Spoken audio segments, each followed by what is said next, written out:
काय झालं आदिरा, अपसेट काय एवढी?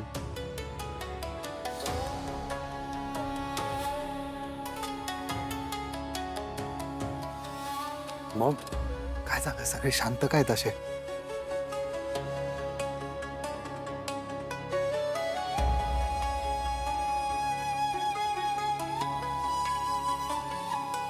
दादा काय झालं, सगळे टेन्शन मध्ये काय?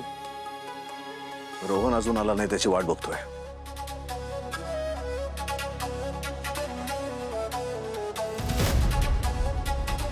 का वाट बघतोय आपण त्याची? त्याला काहीच पर्वा नाहीये आधिराची. कळतंय का तुला? त्याला यायचं असताना तो केव्हाच आला असता. एवढा वेळ नसता लावला त्याने. अर्पिता हळू. मी सांगत होते पण माझं या घरात कुणी ऐकतच नाही. अर्पिता आवाज वाढवू नकोस.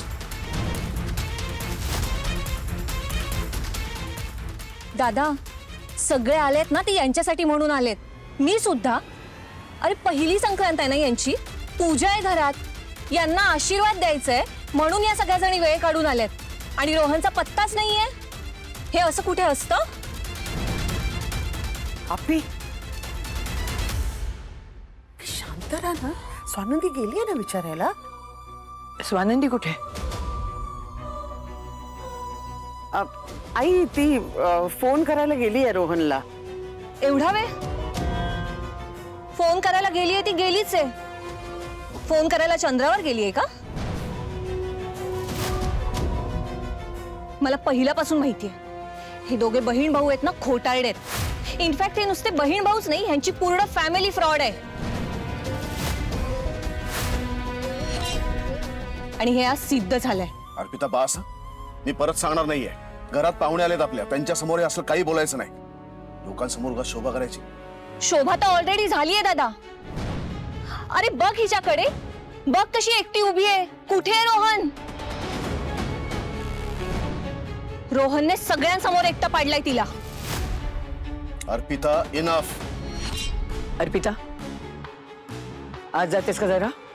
वा आजी, मी खरं बोलतेय म्हणून तुम्हाला आता आज जायला सांगणार आहेस का? छान. पण मी जे बोलतेय ना तेच होणार आहे. रोहन येणारच नाहीये. असं काही होणार नाही अर्पिता.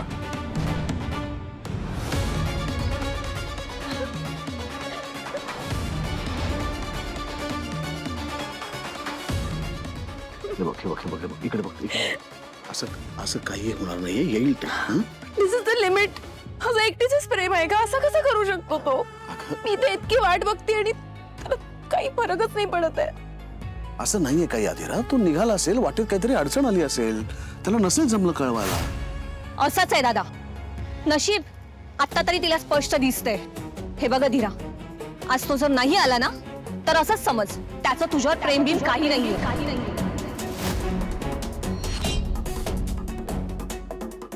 इनफ अर्पिता, तुला कळत नाही ती आधीच अपसेट आहे ते? अरे काहीतरी अडचण आली असेल, कुठेतरी अडकला असेल तो वाटेत. लगेच कुठला तरी टोक गाठण्यापेक्षा आधी आपण माहिती काढूया, चौकशी करूया. नाही नाही बरोबर आहे समर तुझं. पण डॉलला बघ ना, रडवलं ना, आणि तेही सणाच्या दिवशी. मला नाही आवडलं हे त्याचं. अनुतानी पण प्रॉमिस केलं होतं बिंट्याला. रोला माहिती होतं मी इथे त्याची वाट बघते तरी सुद्धा तो नाही आला. त्याला काही फरकच नाही पडत. आदिरा हे बघ, रोहन आयत्या वेळेस विचार बदलणारा मुलगा नाही. त्याला यायचं नसतं ना तर त्यांनी तसं स्पष्ट सांगितलं असतं. हो, जसं लग्नाच्या वेळी सांगत होता ना, लग्न न करण्याची वेगवेगळी कारणं काढून, तसंच. डॉल, तुला काय वाटतंय ना ते मी समजू शकते, पण आता आता बघ ना, आपण तरी काय करणार? म्हणून लक्षात ठेवूया पुढे. एखाद्याची मुळातच इच्छा नसेल ना तर त्याला जास्ती फोर्सच करू नये. आपण उगाचच आशेवर राहतो आणि तो माणूस त्याला आयत्या वेळेला जे हवं ना तेच करतो. आता इथून पुढे फक्त एकच लक्षात ठेव, स्वानंदीचं ऐकायचं की नाही. बघ म्हणजे तुझ्यावर आहे ते. बघ ना, कारण तिने तिचा शब्दच पाळला नाही ना. रोहन येणार म्हणाली होती की नाही, पण आला का रोहन? नाही.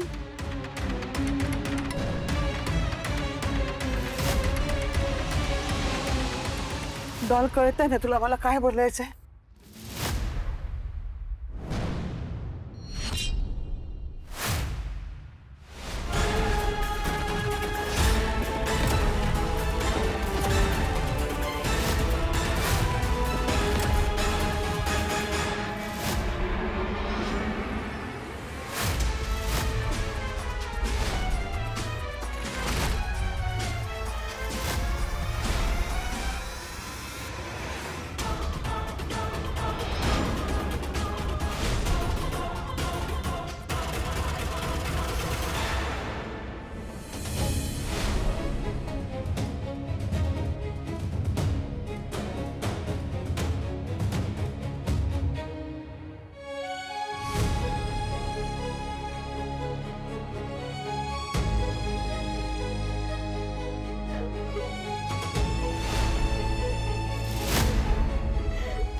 सॉरी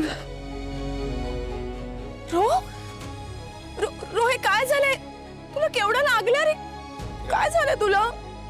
अगं त्याचा ऍक्सिडेंट झाला होता म्हणून तो वेळेत नाही येऊ शकला. आय एम सॉरी रो, आय एम व्हेरी सॉरी. तिला नाही अगं, मी ठीक आहे, मला काही नाही झालं इतकं. तुला काही झालं असतं तर? अगं पण नाही झालंय ना. केवढं लागलं?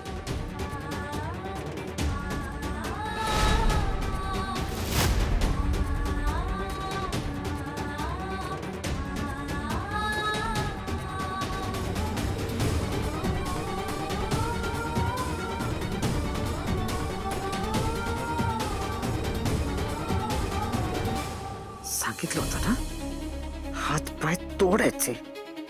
पाय तोडले असते ना तर पोचलाच नसता इथे. हो, ज्यांना काम दिलं होतं त्यांनी ते नीट केलं नाही आणि हा वाचला. त्याला मी काय करणार आहे? मी काय करणार? नेहमीच उत्तर आहे तुझा इडियट. इडियट मी काय म्हणत होतो? त्याला उडवतो. तूच ऐकलं नाहीस माझा. बस रोहन तू ठीक आहेस ना? मी डॉक्टरांना फोन करू का? नाही सर, अहो मी ठीक आहे. फक्त थोडा मुकामार लागलाय मला. अरे रक्त येते रोहन, मुकामार कसला? नाही सर, अहो खरंच मी ठीक आहे.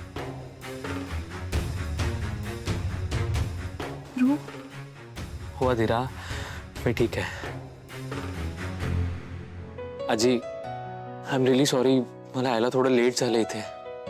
ते जाऊ दे रे, तुला फार काही झालं नाही हेच नशीब. म्हणजे थोडक्यात निभावलं म्हणायचं ना. हो आजी. अधीरा, ऐक, आय एम रिअली सॉरी. माझ्यामुळे तुम्हाला सगळ्यांना वाट बघावी लागली. हो, तू वेडायस का रे? तुला काही झालं असतं तर? ते जाऊ दे, आमचं काही नाही एवढं. हा साधा घरगुती कार्यक्रम आहे. अरे आम्हाला काही मुहूर्त गाठायचा नव्हता.